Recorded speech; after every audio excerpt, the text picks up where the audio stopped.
maal jetta إنكم لتعملون أنا سر وديفم يديس نتن رب الرجال قال نجي إنكم إسن لتعملون يجون دليدن أعمالا دلقوان هجوان دليدني دلقا يجاد أمان تنهدو دليدن هي هي دلقاني سن دليدن سن إرتقو كان تاتي جت له في أعينكم في أعينكم إجا كيسن كيست إرتقو كان تاتي جتني دليدن جي أكا جتشو مالي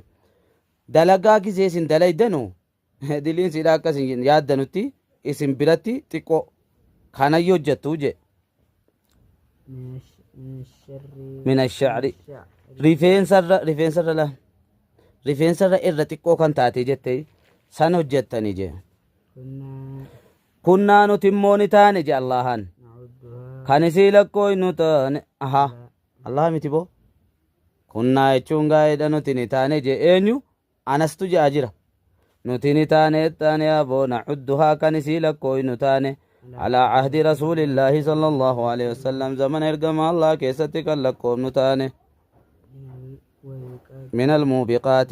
وانما بليس تراي جني لكم نتاني واني اران تنسين حجتان خديجة كيسان تتكو دا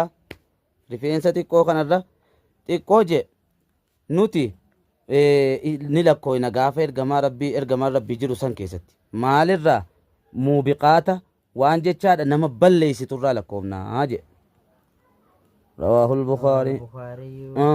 وقال الموبقات وقال نجي الموبقات موبقات يجون المهلكات وأن مبليستو تاتيجون